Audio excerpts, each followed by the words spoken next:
Are you stuck in the same old routine at work? Do you find yourself hitting a creative wall, unable to see beyond your current perspective? It's time to break free and unlock the power of fresh perspectives. David Gouthro here with my guest, Christianne Zurowski. Christianne, welcome. Thank you, David. So happy to be here today. So, Christianne, I always like to talk about what people are passionate about. And you said body intelligence. And there's so many different ways we can go with that. But maybe you could start with talking about what it is. Then we can go back and say, so how did you arrive at this? Because I know you haven't been doing this all your life. So first of all, body intelligence. What is that? Oh, thank you so much. So body intelligence is another way to talk about somatics or embodiment. Those two words, for me, feel not very clear. Embodiment has the word body in it. People are like, huh, what is that? And somatics comes from the Greek word the body, and also not really clear to people if you're not in that industry. So I took it upon myself to find a new way to describe it. And I've come up with the term body intelligence. To me, body intelligence is turning what your body is doing, all the signals, all the data it's collecting, all the feedback it's giving you all day long, and understanding it. Firstly, the first piece is to pay attention to it, listen to it, know what it means. And then the next piece is to do something about it. So when you can turn awareness into action, then you're using it as an intelligent form. So to me, it's a little bit different than some people talk about your intuition and listening in, which is a level of it. But what I really love is the ability to turn that into a new way of being so that you can use your body to change your state. You can make different changes within your posture, what you're doing, little micro poses in order to reset your experience of the moment. And then you can choose how you show up differently and basically live life with a lot more conscious choice.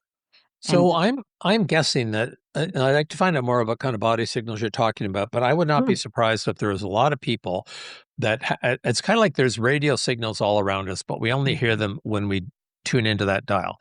And there's probably a lot of people that all these signals are coming at them and they're not aware of it. They don't pay attention to it and can't do anything with it. So what might some examples be of some of the signs or signals that our body would be giving us?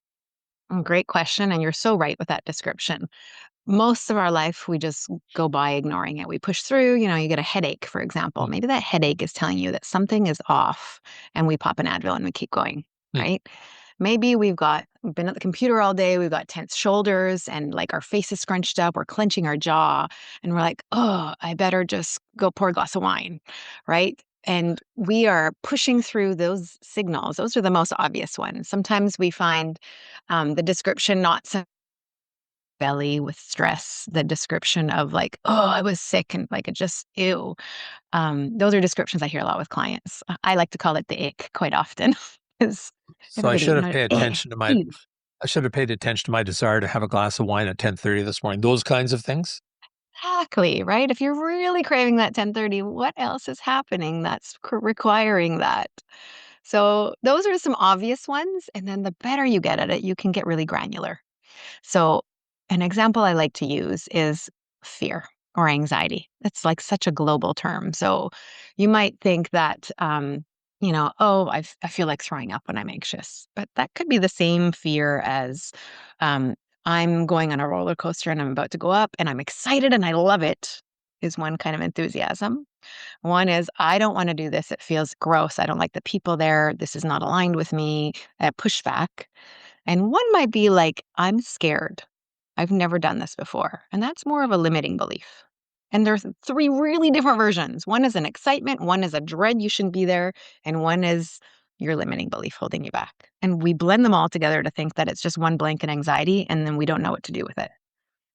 So how do you work with people well, actually, I want to go back. Yeah. You haven't been doing this all your life. No. So maybe you could just tell the listeners a little bit how you came to this and when you realized that this is something that's really important and a way that you can contribute to the betterment of people and by extension the world, quite frankly. But how did you come to body? That's a great question. I will try to give my shortest answer. I've been coaching for about 8 years now, and I started as an organizational coach. And I came across this book by Amanda Blake called Your Body is Your Brain. So Hmm. if anybody wants to start, pick it up. It's so good. She's a neuroscientist. And she talked about how really listen to your body because it is the brain that's ruling the ship. And prior to that, I was a teacher. I worked with a lot of at-risk kids. I had, trauma-informed practice, all that kind of stuff. And anything to do with somatics I'd learned before was about trauma. So it was this really heavy space of healing trauma. And Amanda Blake showed it in perspective of how it showed up at the workplace and how it showed up in daily life. And it was for the first time for me not linked to trauma and an example of how everybody needs this. Hmm. So I'm going to credit that book for my light bulb moment. This is what I want to do. This is what I want to know more of. And then I started researching and studying and, listening to podcasts, getting books. And I came across a really great course called From Embodiment Unlimited. And I got my training there for a certified embodiment coach.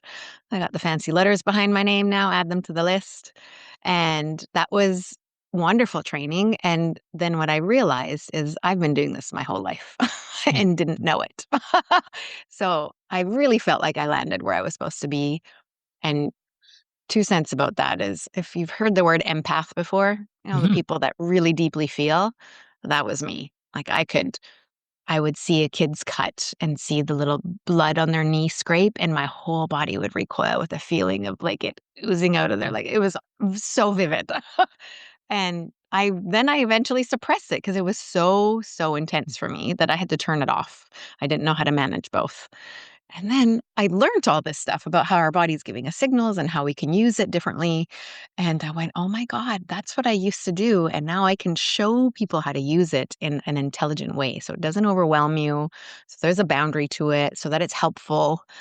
And it really feels like I've come full circle and landed where I'm supposed to be. Wow. So, Mhm. and now, because audio podcasts, no one's going to be able to see your face, but for you listeners, Christianne is just absolutely like she's glowing, she's radiant as she's talking about this. Like it's really pretty incredible. So obviously, you take this very seriously and love to Mm, contribute in this way. So, mm. so let's say, so you say you coach people around this. So let's say that I said, I think what you're doing could really help me. How might we engage? What might that look like? Oh, the first thing I'd like to do is show you. I don't really love talking about it. I love doing it because it's a body thing. So I typically invite people to come get a 30-minute session and we spend 20 minutes practicing. They learn a couple things and then they go, "Oh, that's what you're talking about." Is there anything you'd like to practice together, David? Uh, anything. Yeah. I'm your puppet. Uh so um in a short segment like an hour, I can definitely teach people one or two skills and I if with permission, would you like to go down this path? Sure, let's go And for it. learn a something, do a something. So Absolutely. is there anything that gets in your way from doing the thing you wanna do? Like, if you could Yes, name. Okay. yes. So Mhm. I am a very skilled procrastinator, and more just in the last few years. It just like I wait to get things done. I have all these ideas about what I want to do, and I don't take that first step. Once I take it, then Mm, things go really well. But I'm not taking it frequently enough. So okay. how's that? And that's good. I'm gonna ask a few more questions if that's Sure. okay. So, taking that first step is hard. Why? What gets in the way? Well, there's probably a number of things. One is that it's too big a project. So, Mm, I try to hold the whole thing in my head at one time. mm, And so one of the ways to not fail is not start. mm, If I were to look at that's probably one of the things. mhm, Maybe a little bit of uncertainty if it's the right thing to focus on. So I'd mm. say those two things are the big ones. Okay. So, if you're my client, I would do a few different things come to mind. The first one, this is gonna be hard for listeners, but I'm gonna do my very best to describe it. Sure. Um, So, body intelligence is about giving your body an experience that is different than you're currently having. And then that experience tells your brain what to do. So, it's the opposite of mindset work. And I'll show you an example in a moment. Yeah. So, if your mind is busy with all these big visionary ideas that you have, you're right, you're spinning out, you've got creativity flowing, and you're like, oh, it's so big, I don't know where to start. Your body is kind of stuck in that mode. So, I'm going to invite you to do a little Simon Says with me, if you would. Sure. I'm going to ask you to put your fingers in the air. And if you're a listener, I want you to imagine that you're tracing the screen of a laptop in front of you. Hmm. And we're going to go super slow. And I'm going to invite all listeners to try this. And we're going to stop when I say stop and continue and just notice how your body feels as we're doing this. Okay. Okay. So we're going to start with our two fingers in the center, right in front of our face. And we're going to move our fingers to the outside corners of the square. And oh, you're going a little fast there, Oh, David. Now we're sorry. going to stop. That's okay. Think it's like laptop size. It doesn't have to be massive. And now we're going to go down slowly, slowly, slowly, slowly, slowly. Stop till you get to the corners. And we're going to go to the center again. Slowly, slowly, slowly, slowly, slowly. Stop. And we're going to go out to the corners again and retrace it. Out, out, out, out. Stop. And we're going to go up, up, up, up, up, up, up. Stop in the corners. And then bring our fingers to the center. Slowly, slowly, slowly. Okay. So as you're doing this, we're going to keep making that same square. So we're going to go out. And then we're going to stop at the corners. I want you to notice if you are getting annoyed. If you're a listener or David, is it annoying to go this slowly? No, I'm actually feeling very relaxed, actually. Okay. So this is giving your body the experience of slowing down your nervous system. Okay. And what your body is experiencing is how to stop the rush of overwhelm of all those ideas. So when you do this nice slow square, it can be just a practice to remember how to be Hmm. grounded and a practice to feel the precision of going to the corners and turning upright. Hmm. And if you did this every day, you give your body the experience of being just a little bit more slow, focused, mindful. Okay. That's great. Rather than diving into the day feet Yes. first and just, okay. Yes. So, as a strategy, though, which is different when we're going to use this as action, think about those moments when you're super overwhelmed, and you don't know where to start. I invite you to do the slow square and ask yourself, what are the first two things I need to do to start this Hmm. project? And you just ask yourself the question. And as your nervous system is slow, you will get the feedback for the slow first two Hmm. steps or three steps, one step, ask your body. Hmm. But your brain can't process that when it's going a mile a minute fast. So this gives your body the sensation so that your brain can show up differently. Very Make cool. sense? Yeah. Yeah. Hard to do without the camera, but I hope I gave a good enough description. If I can add a couple more questions, you can keep doing it if you like. Some people hate this. The people that like to go fast, fast, fast all the time, it's so cringeworthy. They're like, please make me stop. You've got to go faster, No, I love it. right? Rebels hate it. Don't tell me what to do. Don't tell me what speed to go at. But if we're craving slow, tell us how it felt for your body. Well, it felt great. Felt calm Hmm. is what it did. And I could see Hmm. that just picking the first step and just because part of it's just getting started, overcoming the inertia. And this would be a way Hmm. to do it. Hmm. So that would be just one little thing that is easy to teach in a 1 hour segment. And Yeah. I don't want to dominate the whole show, so I'll let you ask another question. No, I want more and more. So what difference do you think would make in the world Hmm. if more people had a sense of body intelligence and being able to access it? Mm, that's a big question. And sometimes I get a bit soapboxy. So I'll try not to. No, go for it. Go soapboxy. Yeah.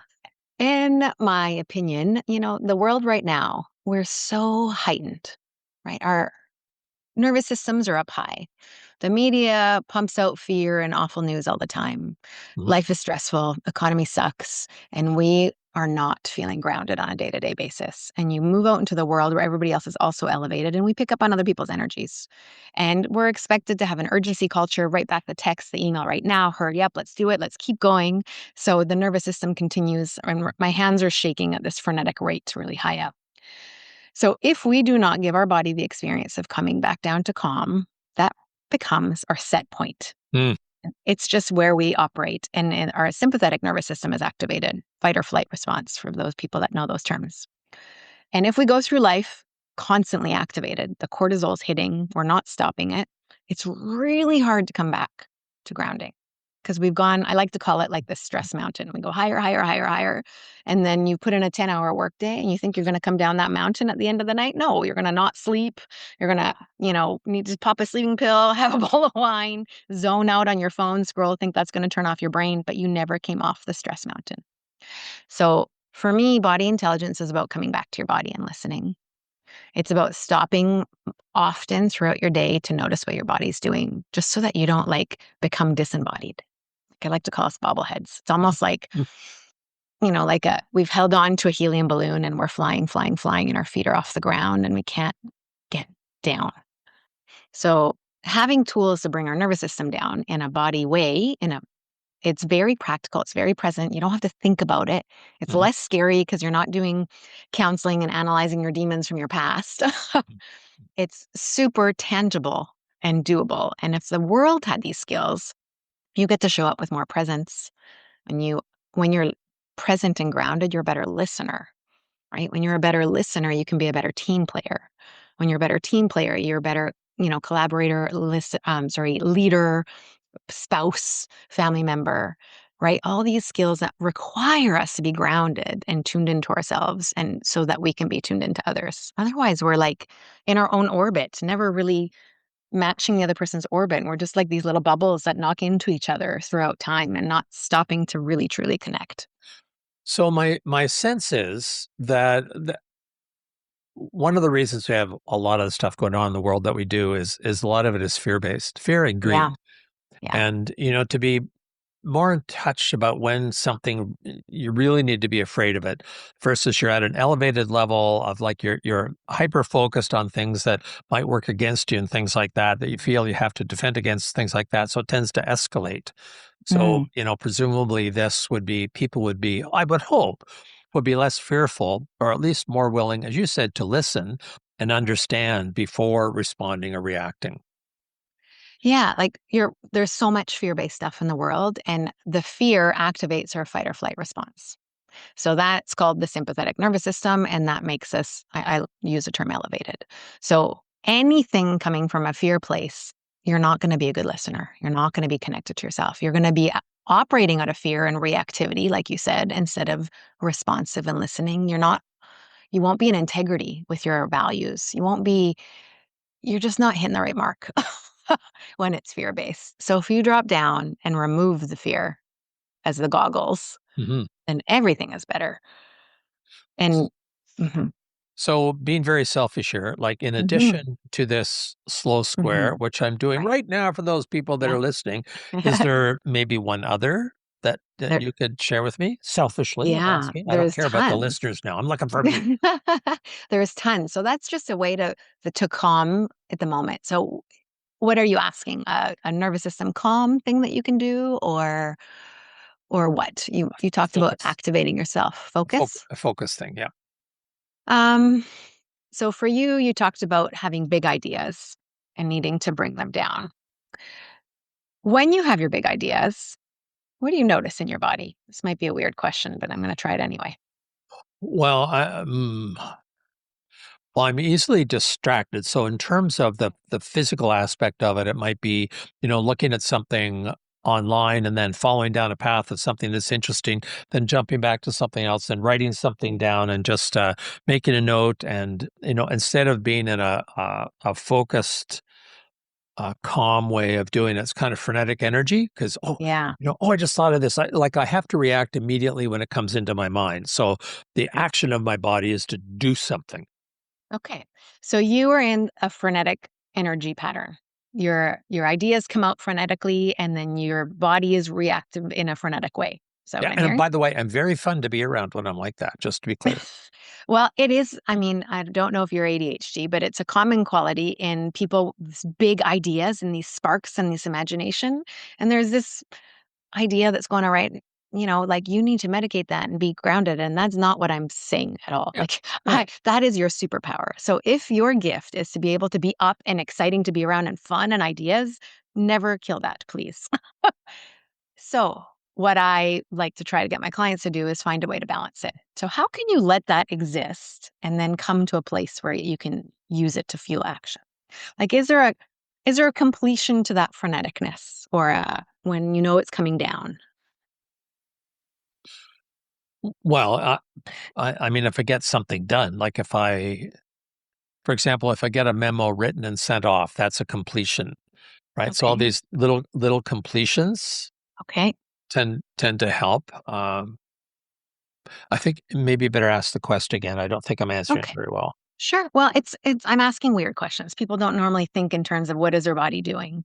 So I'm going to paint the picture back to you. I'm not taking notes, so I'll paraphrase here.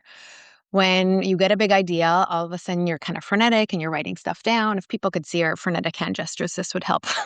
Mm. Right. And this idea goes here, and then you hop to another shiny penny idea.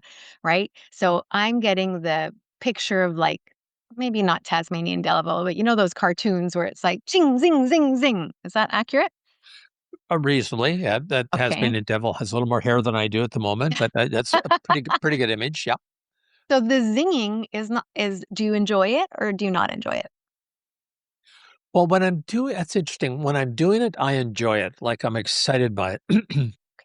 And then when I stop and think about what have I actually achieved, then Mm. yeah, maybe that's not so great, right? So, Okay. I hear that. So sometimes maybe there's a ability to lose track of time oh in the zinging. yes, oh Okay. yes. So I'm going to continue to paint the picture. Tell me if I'm wrong. So there's a zing, zing, zing, this frenetic energy. You're excited. You've got all these ideas. When you're having them, are you writing them down? You said you are sometimes. In some case, it depends on what I'm doing. If Right. if I'm planning a program, I'll write down program ideas. Okay. If I have to reach out to someone, I'll get on the phone or Mm. text them or something like that. So it really Okay. depends on the nature of the Okay. task, what I do. But what I don't do is I'm thinking about it. I'm diagnosing myself here, Christian. Let me know how I'm doing. What would probably be helpful is after I complete something, before immediately dashing off to something else, just stop for a moment. And Mm. for example, do that slow square before I move into something else. You are so good, David. You beat me. I was going to ask Oh, what sorry. works for you and what no, don't be sorry. You're good at this. So, what works for you is the next question. Does it work for you to jot down the idea before you move on to the next? Does it help bring a calm to that thought? Well, calm in the sense that I don't need to worry about forgetting it. Okay. Right? It's like, So, yeah, yeah. So, for you, it works to write it down. I'm going to just add a detail. Some people don't like to write it down. So, grab your phone and talk and text it in. Give yourself a voice memo. Do something to brain dump it, right? So that it's not floating and disappear. Is that what I'm hearing? yeah. But I have to write it down because Okay. I found in the past when I record, I have a little voice recorder, so it catch Yeah. my ideas and things like that. Then I never go back and listen to it. So Sure. that's the Yeah. illusion of I've captured it. Whereas if I write it down, it's sitting there in the desk and I can see it. So it's Yeah. very visually oriented. So that really helps a lot Yeah. when I see it. I get that. That works better for me too, but some people don't. And since we have lots of listeners, I thought I'd just add that caveat. For So sure. choose what works for you, brain dump, get it out. And then, because it depends on the pace of our day. Like if you work a job that's constantly putting out fires, you're always going to be here. Like you get a brain dump and you go off to the next, it's really hard to come back. And I would love to teach you before we hang up a 1 minute slow and tap into your body before you do the next thing. So if you can build in 1 to 5 minutes before the next thing, you're going to be more likely to go into it with calm. Does that make sense? Sitting back in my chair, I'm ready. Yeah. Okay. Hurry up with the one So minute slowdown. No. yeah, well, Yeah. I like to just call it a 1 minute embodiment check. You can do it Yeah. Yeah. anytime, and it'll be longer than a minute as I explain it. But when you do it without my blah, blah, blah, it'll be short. Sure. Okay. So, for those of you listening and not seeing, imagine what you're doing on your end of your life when you're getting frenetic and busy, right? Are you rushing around the kitchen or the office and moving frenetically? Or are you the kind of person that's sitting at the computer desk, crunched over, your fingers are typing and your face is crunched and you're like, "Arr," in this tight little body posture. They're two very different ways of being frenetic, right? One's on the computer and one is moving about. So what is yours, David? Because you're here with me. It might be a third option. Well, probably if I'm doing a bunch of different things, probably more, hopefully not hunched over the computer, but Mhm. focused on the computer instead of physically getting up and moving around. Okay. So then what we want to do is unravel whatever the pattern is you've got right now. So if you take nothing away from today, then find the thing you're doing that's not working, and we're going to literally undo it with our body. Okay. So if you're at the computer like this, and I'm hunched over, my fingers at the screen thinking, everybody on the other side who's not watching, try to do that. Pretend you're at the computer. Now, what is the natural undo button to that? I'm probably What's the opposite? backing up into my Yeah. chair. Okay. So we're going to do the exact opposite for starters. So if we're hunched forward on the computer and our fingers are claws, sit back in your chair and drop your arms. You're letting go of the typing fingers. Okay. Okay. That's like step one. Doing that and just breathing for a minute is enough to reset a little bit, but I'm going to add some more. Now, the next step, if you're a computer, if whatever you're doing, when we're in like zoned in mode, our eyes tend to really squint, right? We're laser focused in at the computer and my eyes are squinty, or I'm moving around the kitchen with like darting eyes, like I'm an animal about to pounce, like cat's going to get the bird, you know? So our eyes squint and focus. It's what we do as animals, like predator kind of thing. When your eyes squint, it's giving you a cortisol hit. Hmm. So when your body is cortisol hit over, it's escalating your stress without even knowing we're doing it. 'Cause we So don't. I'm going to stop you for just a sec Yeah. because not everybody may know what a cortisol hit is, what Oh, impact thank it you. has on your body. Thank you. So cortisol is your stress hormone. When you are stressed, imagine like there's a little annoying finger on your forehead going tap, tap, tap, tap, tap, tap, tap, tap, tap. And each tap is giving you like an injection of stress hormones. And just by being squinty eyed for a long time, your body does that. It thinks it's in fight mode. Huh. And think of like a cat about to pounce on a bird in a cartoon. You're zoomed in, your eyes are there. Okay. So I'm just bringing your awareness to what our body naturally does. We're in the mode, we're like frenetically thinking, you're looking for your keys like this, right? You're at the computer like this. So lots of talking. We're going to undo again what David said he was doing. He's at the computer hunched over. We're going to sit back, unhunch. We don't want claw arms at the computer, so we're going to drop them by our side. And you're going to relax your gaze, look straight ahead. And if you're at the computer screen, pretend you're looking at the horizon. Your eyeballs need a stretch. So when you stretch your eyeballs out, you are resetting. It actually tones your vagus nerve, which is the long nerve that goes from your brain to your emotional gut axis and gives it all this information. Fancy speak for your eyeballs need a stretch to relax. So soften your eyes, drop your hands by your side. And then one final note. Us as humans, anatomically, when our hands are by our side, the thumbs usually face forward. It's just the way we're wired, Mhm. the way our body sits, the skeletal frame. And I ask you to open your palms so that they're face forward and your thumbs are facing left and right away from your body. Now, all these notes sound annoying, but it's going to make sense and you can do it in a minute. So drop your arms beside you, spin your thumbs out. What do you notice in your body when you do that, David? Well, open wide up, in a way, almost feeling vulnerable and Yeah. exposed, right? Yeah. But open and relaxed. Okay. So put your thumbs back the normal way, whoever's listening to, and then spin them out again. It's the tiniest shift. Hmm. So you said open and relax. Can you say more to that? Yeah, well, it's just opened, exposed, like Mm. with my thumbs up like that. There's nothing Mhm. that's protecting or defending me from anything Yeah. or anyone. So Yeah. yeah. And from an anatomical perspective, what it does is it rotates your shoulder cuffs, rotator cuffs in your shoulder open. So that tiny little mechanics Hmm. twist, and then your heart is open. And by your shoulders opening, your spine is straight. And when your spine is straight, your air gets in better and your breath shifts. So, I mean, what I like about this is the physical aspect, but Yes. also the metaphorical Yes. aspect as well. Yes. So, I mean, no metaphors work because they're connected to us, right? So, we've got this shoulder opening, chest opening, opening to whatever the idea is, whatever you are in this moment, whatever your experience is. And you've got a softening of the eyes. So, we're opening and we're softening at the same time as you're toning the part of your nervous system that needs muscle building in order to be relaxed. So, it is building a stress reset muscle, Hmm. so to speak. And if you can do this multiple times a day, and this is just an undoing of a pattern. So we went Mhm. from any position, it doesn't matter whether you're looking for your keys frantically in the kitchen or frantically thinking of ideas at the computer, stop what you're doing, drop your arms down, spin your thumbs, soften your gaze, breathe for a minute, and just notice what your body's doing. Like I actually can't help from smile. I can't keep from smiling. Like it just, I love yeah, it. Tell yeah. me more. No, it just seems to, it comes along with all of this, and maybe Mhm. that's just the sense of safety or okayness or all's good in the world or whatever. So I just smile. Just I Thank didn't you. tried not Yeah. to. I was trying to frown, but I couldn't. I could not frown, Christina.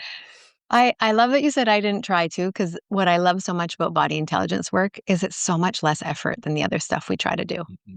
We try to read all the books and do all the podcasts and do the extra things that Mhm. are extra important. And this is about doing less and not thinking and just feeling and just like giving your nervous system a 1 minute break.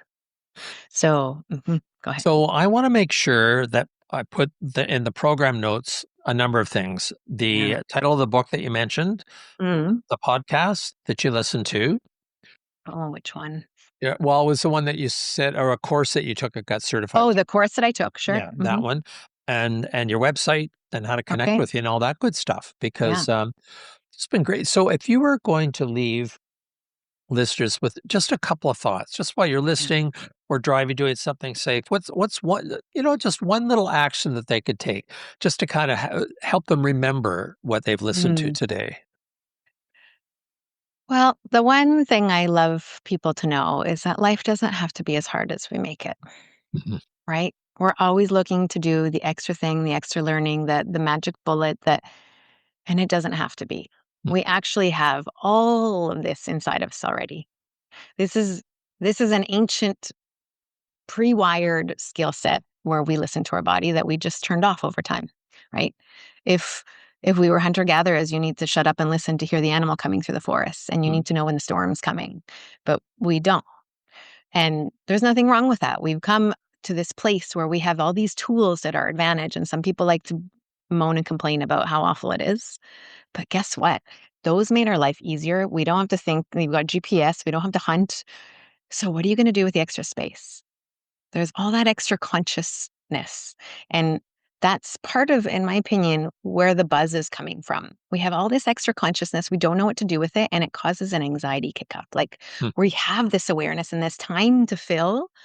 And if you don't know what to do with the awareness, it can easily become buzzing anxiety that's distracting. So that's the long answer to say, let's stop making life so hard and build in, I don't know, 5 embodiment checks a day and just start to reset a little bit into what am I feeling right this second? I had all these ideas. I was super frenetic. I'm going to take a pause and just breathe. And then I'm going to write down the ones that were important, right? I'm going to make a clean list. I just had these 5 frenetic ideas.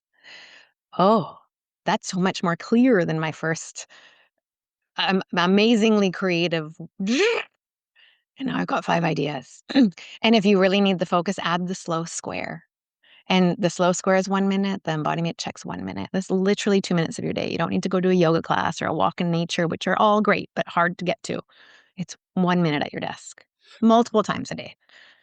So I have a post-it on the screen that I don't look at as often that I should look at more Mhm. often, which just says "try softer," right? And Mm, sometimes it's just helpful, just as a reminder to okay, all this stuff is going on.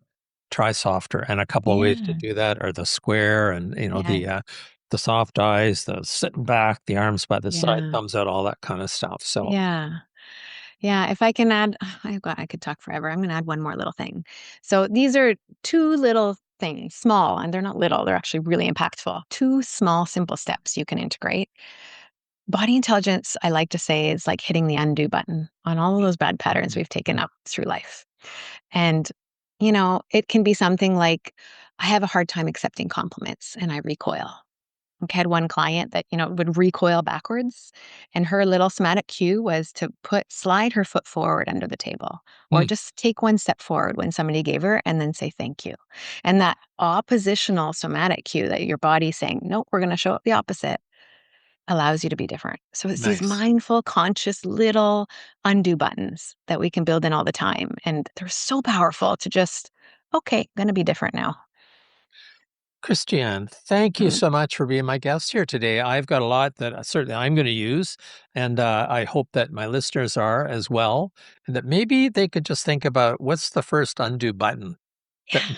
that they're going to be pushing. So thank you so much Yeah. for being here today. Thank you so much, David, for having me on. So, David Gouthro, come on back next week. There'll be a different guest with a different perspective. Thank you very much for listening. Subscribe now, because on Fresh Perspectives, every episode is an opportunity to explore new horizons and redefine what's achievable.